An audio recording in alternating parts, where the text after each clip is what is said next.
So this one's going to be kind of interesting, I think. It's a 21 Grand Cherokee. It's got the big 3.6. They stopped in last week because they went to another shop to have the auto start stop disabled message came up. They went to another shop. He told them it needed batteries.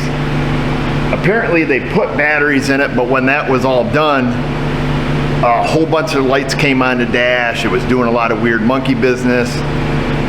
So what I'm told, or at least the way I understand it, is the guy then checked the batteries, determined that they were good, put them back in, and then that's it. And then the auto start stop is still disabled on the dash, but you know, it was acting normal. They brought it here. I just went out in the parking lot and did a quick scan on it when they did that last week, and of course, I mean, the thing was littered full of codes, you know, just tons and tons of codes. At that point, I had cleared all the codes for them. Naturally, the auto start stop disabled message came right back immediately, and it threw a code for state of charge for battery B. You know, I don't remember the code number. We're going to look it up. However, you know, I made an appointment for them to bring it in here, and I said, well, we'll check it out. It's probably just, you know, a bad battery. But I just went to get in it. The key fob doesn't work. Oh, now it does. Well, when I went to get in it, the key fob didn't work. The alarm went off. Power windows didn't work. Power mirrors didn't work. The seat is shoved all the way forward. The seat didn't work. And you had to use the key fob to, you know, push the button to get the car started, to get the alarm to quit going off. I don't know if that is related to anything. And it's interesting now that the fob works. Let me see if the windows work now.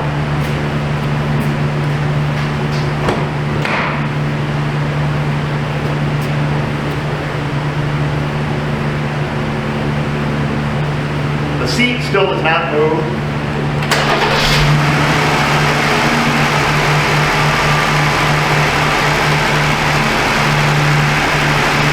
Yeah, so I got no power windows, no seat.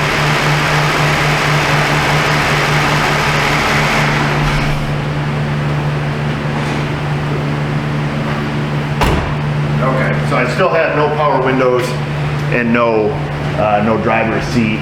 Didn't mess with much. Wipers work. Like I say, nothing on the driver's door works.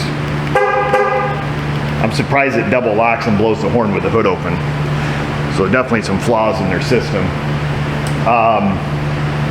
And I say that it doesn't have anything to do with this, but generally your horn won't blast unless all doors are locked, hood shut, trunks closed, you know, things like that. It's kind of a audible indicator that, hey, I left something open if you double lock it and your horn doesn't blow.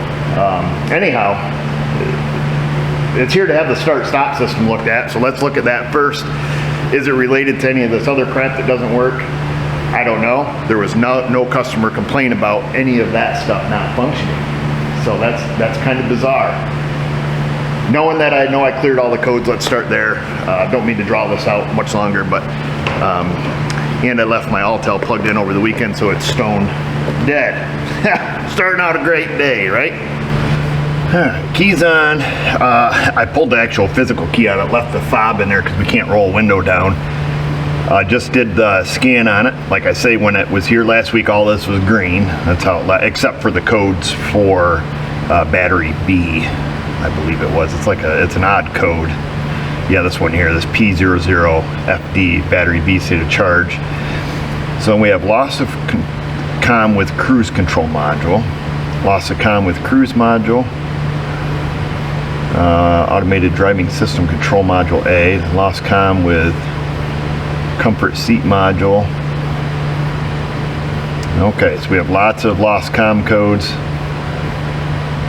Key fob battery low, automated driving system. Okay. So the problem here is much bigger than it was when it initially came in. I assume, yeah, see, almost all these codes are active. We have one stored code.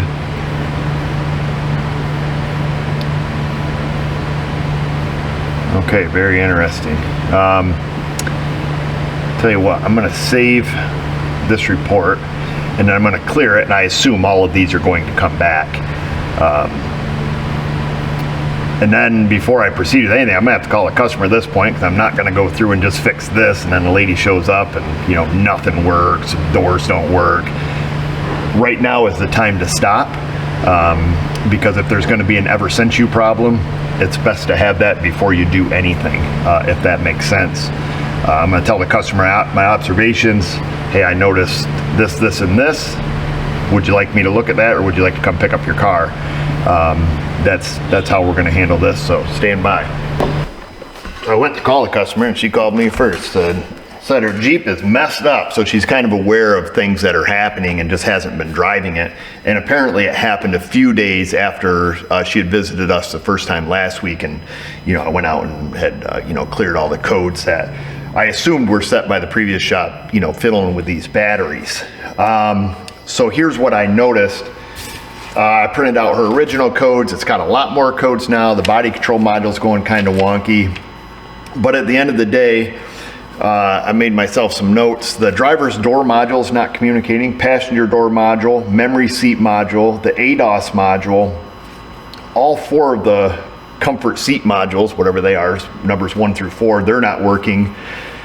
And the rear cabin comfort module is not communicating. So I'm going to do some looking off camera, because these details are kind of boring, and I'm going to see if any of these share all the same powers. Obviously all these modules haven't just quit. I don't know if they're all on the same network, or if they have some connection to something back at those batteries. I'm not 100% sure, but I want to gather a little data before we go dive in and start touching things, because the last thing you want to do is accidentally fix it and not know why, or touch something and then all of a sudden, ta-da, everything starts working. As far as the key fob goes, I think that's just a low battery, so I'm not really going to get too off in the weeds with that. Let me do some looking and see if we can find something in common. I know this isn't ideal pointing at the screen. So I just opened up, just taking a big fat guess here, went off the power distribution diagrams. Okay, so when we're into wiring diagrams, we're looking, let's see here. So these are just the Mitchell, sometimes right color diagrams. And we go under, we have power distribution, and then we have, like ground distribution. So if you're kind of looking for something in common, usually, power is ground, network, things like that. So we're going to start in power distribution, 7 diagrams. Just going to pick a module, which I had already done. Just Control F that baby and type in driver door. So here's the driver's door module. Okay, so I'm going to see where the power comes from that. Fuse 34 is the only power that feeds driver's door module. It's all it feeds 30 amp. However, that fuse gets its power through this bus bar up here. Okay, and that feeds fuse 25, 34, 28, 30, 18, 29, 36, feeds this whole bank of fuses and then continues on to another set. So if this whole power bank was dead, what would we lose? All of this. Passenger door module, check. Driver door module, check. Memory seat module, check. All right, so we're ticking off our list here. Driver seat memory, driver seat switch, power liftgate module. Nobody was complaining about that. Maybe it doesn't have one, I would assume it does. Air suspension module, media console port, trailer tow module. It may not have some of these options. Okay, then this goes to fuse 46, diagram 407F. So we follow that down, and we would theoretically lose this whole bus bar if we lost power. What's that feed? Fold and stow, passenger seat massage module, driver seat massage module. The cars are getting stupid, am I right? Right rear smart window motor, left rear smart window motor, radio amplifier, air suspension, lumbar. Okay, and then that's where that circuit ends. But if we follow this backwards, this power came from fuse number 3, diagram 1 of 7. So we'll go back to diagram 1 of 7. Here we go, fuse E, here's E. Okay, and then this is where I decided to involve you folks. Okay, so that's fuse 3 goes shunt auxiliary battery. Okay, so this is interesting. Hands-free, left rear. Okay, it feeds some of the body module. This is all connected back to, we're coming back to the main batteries here. I tell you what, before this hits the stupid level, let's just see, so this is parts of the puzzle are kind of coming together here. Why don't we do this? Why don't we find this fuse? Okay, the under passenger seat, rear power distribution, center assembly. And let's just see, for poop and laughter, are these fuses all dead? Because if they are, we just follow our clues backwards and we should end up at our problem. Plan B, where the position of the passenger seat is going to make finding those fuses difficult. So how about this? How about we pop that out. Here's a receipt from old Nap and Schlappy. Honest to goodness, folks, that is the name of a hardware store around here. The old Nap and Schlappy. I think it's some guys' last names, but anyhow, I'll sidetrack there for a minute. We know that these batteries have been fiddled with. Whether these problems were an existing problem, I'm not 100% sure. But needless to say, we're going to have a look at the batteries, just because thankfully this lady is short and has the seat most of the way forward, so we can access these batteries, but we're having a harder time gaining access to the passenger side fuse box for obvious reasons, because the seat is back. So we're going to move that vent out of the way, and I think this thing just pops up. If I can get my fingers under it here. I would like to see just a cable hanging off or loose or something. That would be awesome.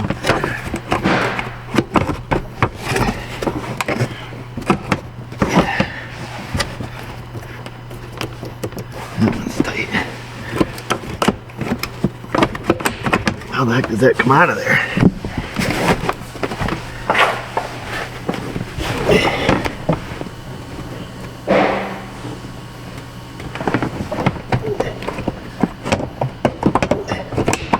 Well, let me go look in service data. I don't want to break anything. Stand by. Got her slid out of there. It's just a hook in the front. I had to reach my hand up under there and kind of push up on it. I don't know if that's helpful to anybody. A couple standard clips in the back.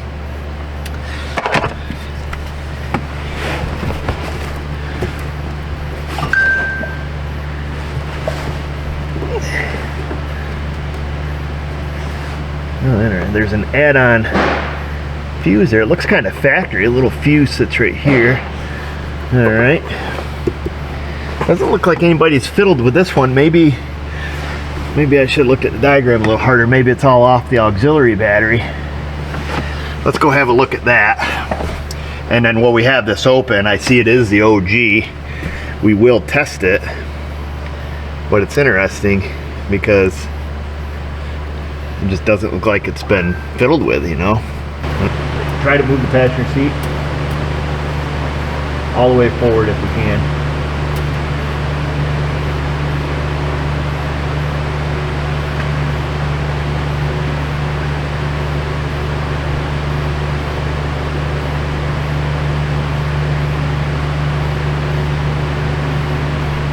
Woo! We got her, boys. What a pita. Let me show you where I'm at. Some really, really bad service info naturally, and it gets worse because, long story short, I wanted to find the fuse box layout here. I don't remember where we left off, but I went to look for the fuse box layout and there isn't any, at least on ProDemand. They have a couple crappy pictures you can't zoom in on. It's just the typical nonsense that you paid $200 a month for. I don't have a subscription right now to factory service data, so I said, well, it's a fuse box, let me just look in the owner's manual. Guess what's not in the owner's manual? Fuse box layout. Guess what's not on the fuse box lid, top or bottom? Fuse box layout. Guess what's not on the fuse box? They're not numbered. In the owner's manual, I've got it laying here on the seat, it gives you all the fuse numbers, but it doesn't give you any identification as to the layout. At any rate, I just started poking on this fuse box with the old power probe. I see none of the fuses had power. So then I looked to see where the power came in. It looks like it comes from the main battery here, comes over, I've got power. There's two power connections, one of them's good, one of them's dead. So I just jumpered it with the jumper wires so I could get the dang seat ahead so we can figure out what in the world is really going on here. All right, now I don't want to mix up this left and right stuff, so I guess let me move this here. Stand by. All right, here we go. So just wanted to get to the auxiliary battery here. I don't know what it was that I was jumping. I don't know if it's a fuse or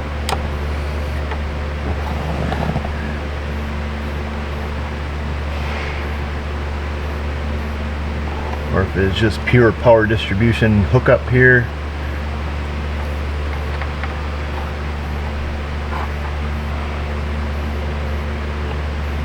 Well, let me see. Let's now that I can see it, I'm gonna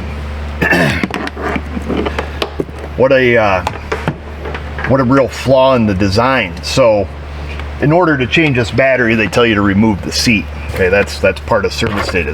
You know, remove the bolt out of the rear seat, tip the seat forward to gain access to the battery. Here's the battery, or here's the seat bolts here and here. Seat was all the way back. Seat couldn't move. Huge design flaw. Doesn't allow you to get to any of this. You know, same thing with the driver's seat. We're fortunate that this lady's a little on the short side. So we have power there, which I think is the big battery coming in. Let me just make sure what I'm touching here. Okay, so it appears that this is like a big fuse with 3 legs on it. Main battery coming into it here, it looks like. Yeah, it looks like the main battery comes into it, and then I believe it goes over to the auxiliary battery, which has no charge on it currently. I got 3.3 volts there, 3.3, 3.3, and 3.3 here. So that battery is, as I would say, plumb dead. And that is what we did. We jumpered the big battery to the little battery, which lit up the fuse box here. I need to look to figure out what I'm working with, what I'm touching, and then we'll kind of go from there. I don't want to just, you know, slap a small battery in it, which would make all of our stuff work. It would provide power to this side again, but we need to figure out if that's the proper thing to do or not. I've replaced a lot of start-stop batteries in Chryslers. Never one of these vehicles in particular. I've had them come in stone dead, but I've never seen them create a problem other than setting the code. So that's the only reason I'm a little concerned. I've never seen them pull power directly, you know, from that battery, have reliable power when the car's not turned on, we'll say. I don't know what I'm trying to say. I guess I've never ran across this before. Stand by, disregard everything I just said. Let me figure out what's going on here and what this unit here is. I looked on the diagram. Here's what we're dealing with. Get some poor lighting here, but it's a 150 amp fuse, 100 amp fuse, and a shunt. And for some reason, and somehow it smoked a 150 amp fuse. Or the fuse has gone defective, which would be pretty bizarre. So there's still connection between the shunt and the 100 amp fuse, but the 150 and the shunt is dead. The 100 is dead. So basically the 150 coming out to this bar is dead. And without the 150 amp, that's it. I mean, that's what feeds our fuse, that, you know, that feeds everything else. Of course, this is kind of a specialized little deal here. The auxiliary battery is stone dead. Don't know if that has any, you know, connection with it. I mean, it only has 3 volts on it. I'm going to get us an auxiliary battery. I'm going to see if we can get this from Chrysler. We're going to have to order this. I'm sure, I doubt they'll have this in stock. It has a part number on it, so we'll see there. Hopefully it's not on a forever back order. Most stuff is on back order now due to COVID-19 unprecedented circumstances and all that stuff. So we'll go from there. I called down to Dodge. They've got one in stock. So there's, I don't know if that shows up there, but that fuse is definitely blown. Not, it's pretty small across there. I'm kind of surprised, you know, being 100 amp and a 150 amp. Doesn't look like there's a lot of connection there, but it's clearly broke. And then, so yeah, so that's the 150, that's the 100, and then the shunt, aka the hard connection. So they're going to get that. The Dodge dealer also had the auxiliary battery for $200 and some odd. Oh my gosh, man, it is getting to the point where I don't know how people are going to afford to drive their vehicles. I mean, you can go buy a junker like this pretty cheap, but when it comes down to it, you got to fix them. I mean, this is a train wreck. You know, just horribly expensive to own a car nowadays, especially with all this stuff in there. But it is what it is. If you got old stuff, man, I tell you, I don't mean super old, but you know, early 2000s cars were definitely a different story. You know, but the more junk they pack on these things, all this infotainment, unnecessary stuff, is what it is. I don't know, can't complain. Keeps my mortgage paid. So we'll wait for this stuff to show up. We'll get that battery swapped out of there. We're gonna have to unhook the negative over on that side, get that put in. And I have some concern, you know, at what point did this happen? Was this, you know, shop number one? You know, what was happening when they were putting batteries in and out? I don't really know. Obviously there's not a dead short because I just jumpered it with a piece of 20 gauge to move the seat. You know, sparks didn't fly. There's obviously not something, you know, completely dead shorted. I'd have to look at a diagram. I mean, this 150 amp fuse feeds, well, it feeds everything. Did the negative come over and touch it when they were doing the battery swap? Possibility, I guess. It would have had to have touched the shunt, because if it touched the middle fuse that's not used, the 100 amp, it would have blew the 100 amp fuse instead of blowing the 150. The negative is right there. If I unhook that, it's going to come over and hit that almost immediately. You know, and that's what I suspect probably happened, because there's no other way really to blow a 150 because it's going to pop every other fuse before it pops the 150. So the only thing I can figure is when shop one was in here. But what is bizarre is when they stopped by the other week, the only code that was in this car at all was for this battery state of charge. So did somebody, because now the other thing I'll say here, you know, as we try to piece together the puzzle, because we oftentimes don't get the entire story, I went to take that side apart where the main battery is, wasn't touched. Come take this side apart, it was touched, we'll say. Or at least had more evidence of being touched. If that side was touched, it was only touched a little and put back well. This, you know, the piece under here wasn't in all the way. Went to get the little clip out and that wasn't in all the way. There was, you know, there was some evidence of meddling. Anyways, it is what it is. We'll get it fixed in the end. I disconnected the negative battery over there on the main one. The thing should be dead now. I'm not going to pull the seat out. I'm going to leave that one unhooked. Got that one unhooked. We're going to unhook the vent, the gas vent there. Okay.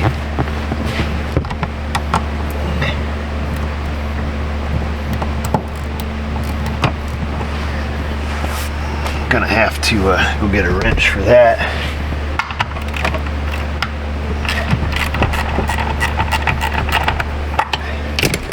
Take the battery hold down here.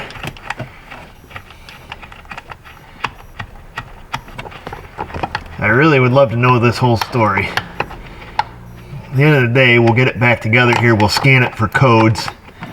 We'll have to look at the process for battery remove and replace to see if there's any special procedures that need to be done after replacing the battery. Now sometimes there is,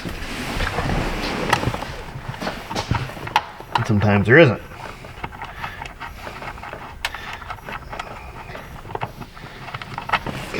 that one.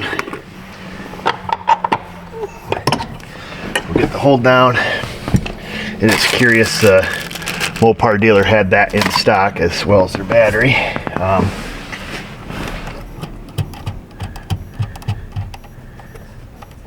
Okay, we should have no power on anything. Alright, yeehaw. Stick that over here. This little guy fit out of there, does it? Yes, sir. Okay. There's that one. Here's this one. Mopar. Let me go get it inverted Torx. For the hundreds of dollars they charge for that, you'd think it'd come with those, but it don't. Oh yeah, first try. Sweet. 180 cold cranking amps. 16 minutes of reserve capacity. It's even smaller than the OEM one that came in. This one's 220. 12 amp hour. It's a 12 amp hour. 180 cold cranking amp. I don't know what the reserve capacity is on that one. We can figure it out. There's that. Let me give them a little snug-a-dug.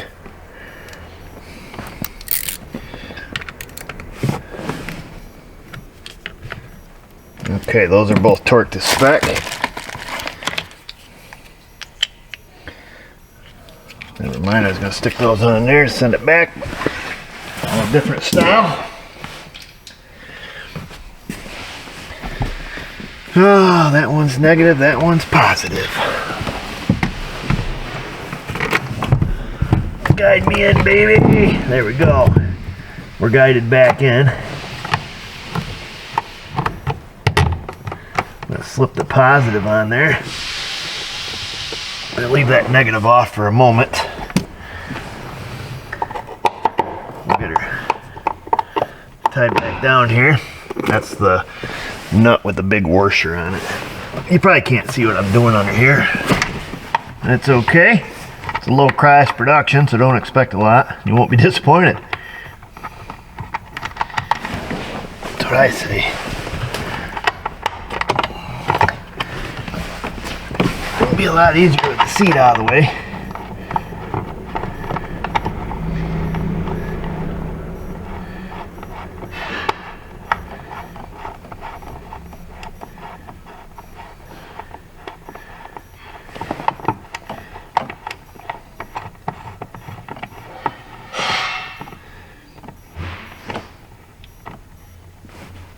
Okay, we need to snug-a-dug of that one.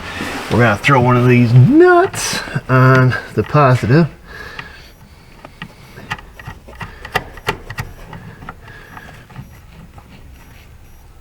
Okay, the nut is on the positive.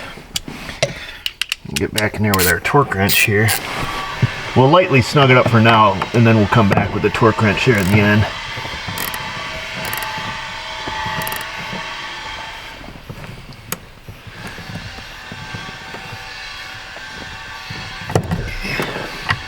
That's snug enough. That's not an actual torque spec snug enough. It should be though.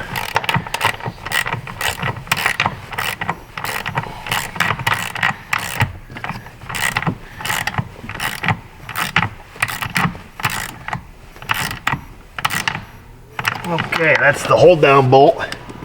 That is snug enough. Here's our brand new fuse. Pretty fragile little thing. I don't think it was terribly expensive, but I didn't ask either. It doesn't look expensive. Slide that baby right back in there. And put the nuts on that.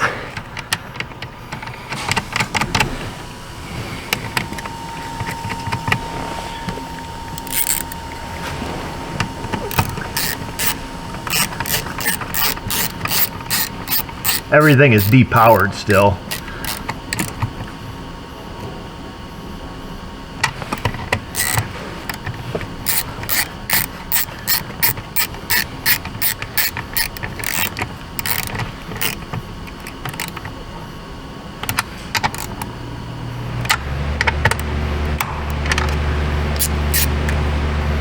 The ratchet's acting funny funny on me.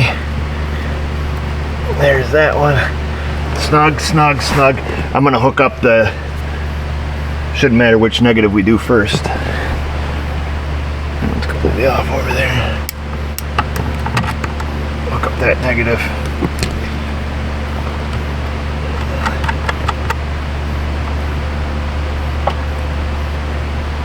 Here's this negative.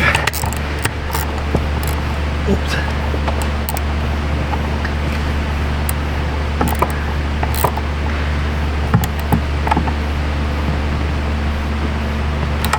Okay, let me get the other one.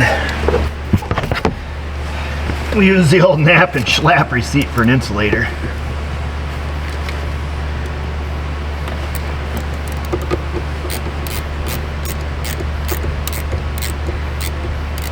I'm not gonna do that one all the way. I would like to test this battery. We've still got to hook up the vent over there, but let's see if the seat works now. Huzzah! Okay, so we'll move this all the way forward. Okay, here we go. Let me unhook this again.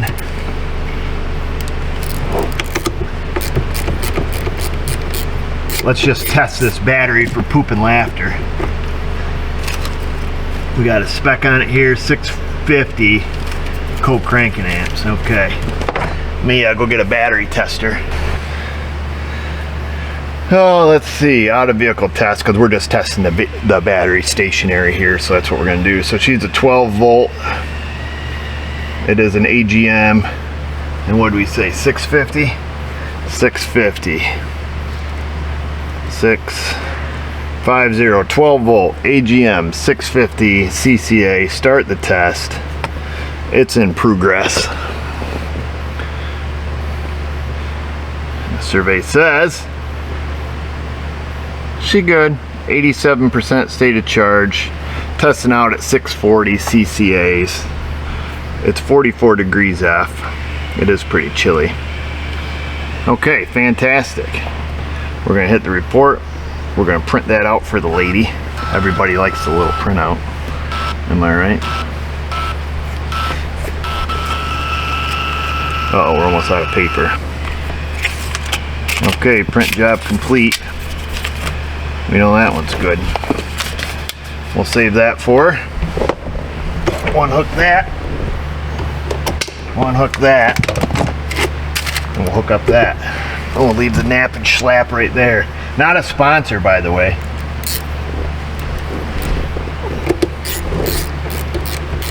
I think it's a do-it-best store. I know it's up on the end of the lake. I always chuckle. Wish my last name was Schlappy. Okay. That's gonna eat me if I don't straighten that out. I lose sleep over stuff like that.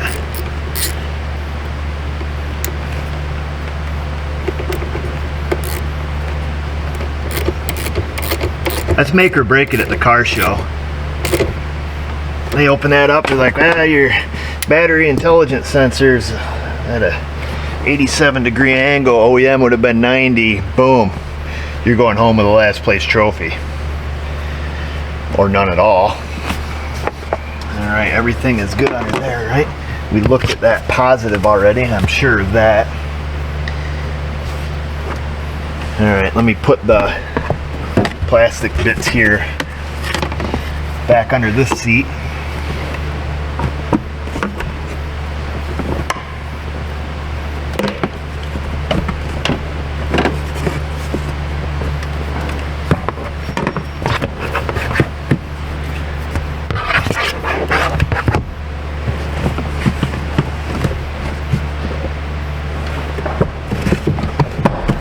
There's that. And then we had one of these. This one under here one way or another. Which went into, she's collapsible.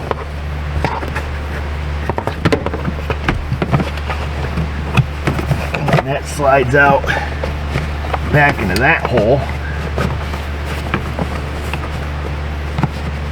Which lines up on that hole there. So that duct is in, that duct is in. Both the ducts are in. Quack, quack.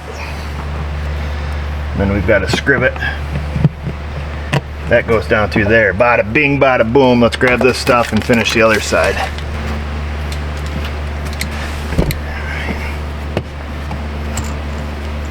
Hook up our vent hose.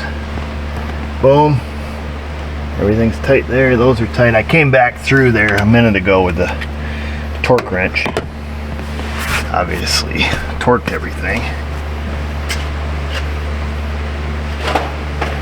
Okay, we've got all of our parts and pieces from over here.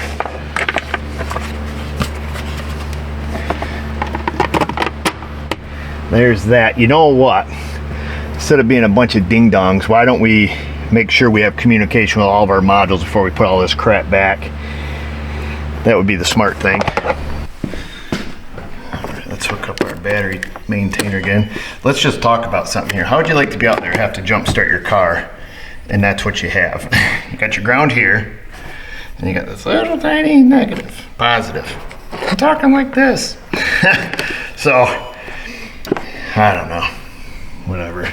Probably no worse than GM side post batteries that they stuck with that design forever. Oops, it's not turning on because you're not hooked up, buddy. Come on, my guy. All right, we got our maintainer on it here. Let's get the key on. Roll this dang window down now. Oh yes. Oh, because the fob is still dead. Okay, you have to touch the button with the fobby. Hallelujah.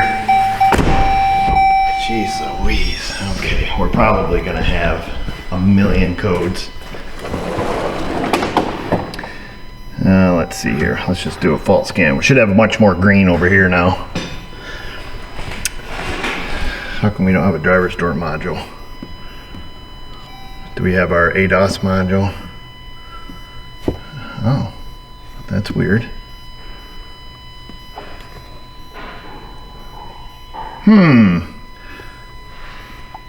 Let me do a quick erase. We might have to back out of this vehicle and back in, but it should have pinged all the modules. So far so good. Everything's clean and green. Where they, you know, the codes were coming right back immediately. Going back in there, I would have thought they would all lit up green because it obviously has to have those modules. But it's curious. I'm curious if Alltel only rescans what it could communicate with initially, which that would be a huge flaw if that was the case.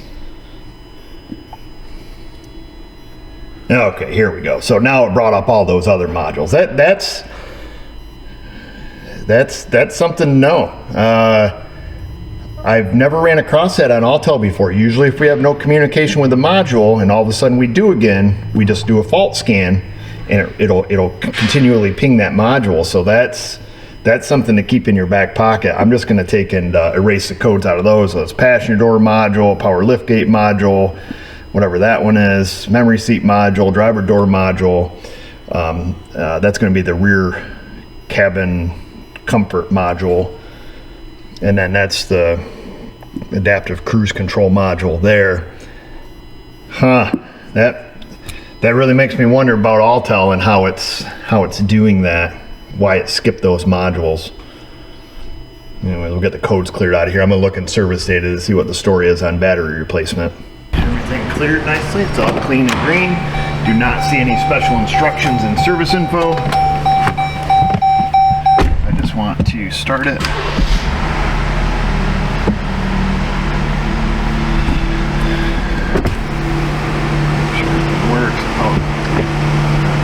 Sure the auto windows work. Interesting, I didn't lose any of those. Okay, now that we've had it running, let's shut it off. Annoying.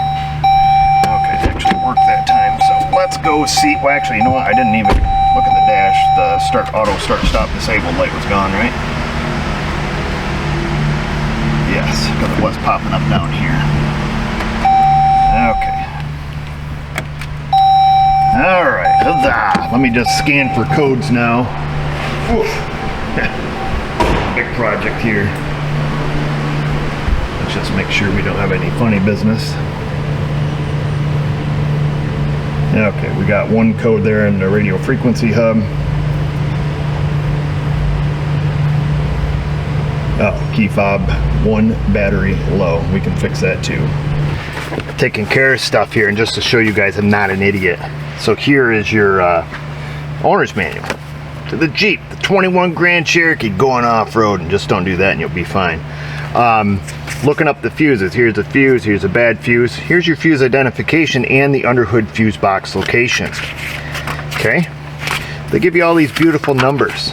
You know, here's this fuse does this fuse does that, bada bing bada boom. We keep going. This is the rear power distribution center. This is where we're at. No legend other than, oh yeah, it's under this location. That's where your intelligent power distribution center is. All the fuse numbers, they're all correct, but no pictures, man. Nothing that tells us where fuse number 1 is. There's no layout. Absolutely useless information. Service data was the same exact way. It gave me fuse numbers, but gave me absolutely no layout. Get a sweet bag though. Sick. All right.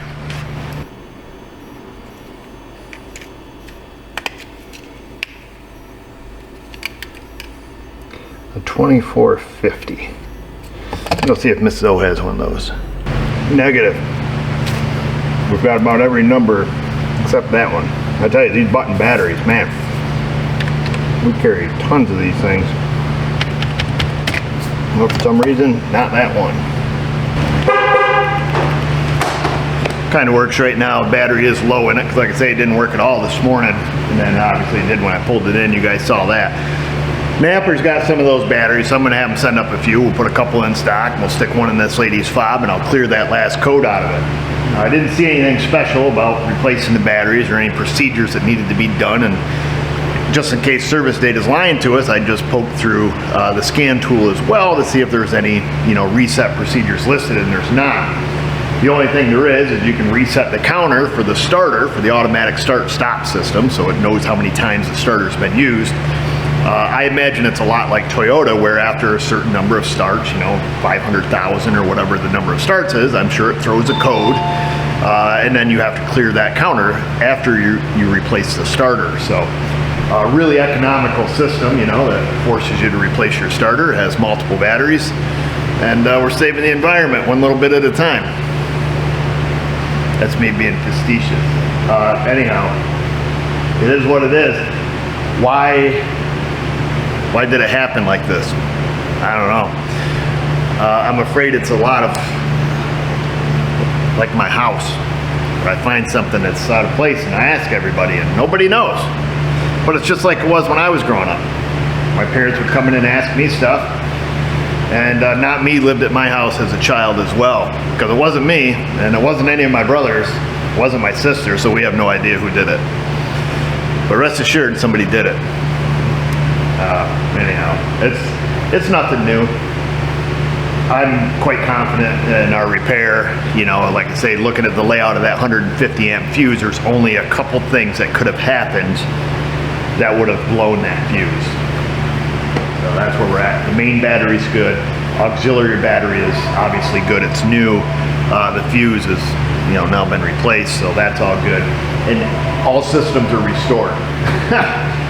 Perhaps if we got the story, if there is a story to be had, we would have gotten to the conclusion a lot faster.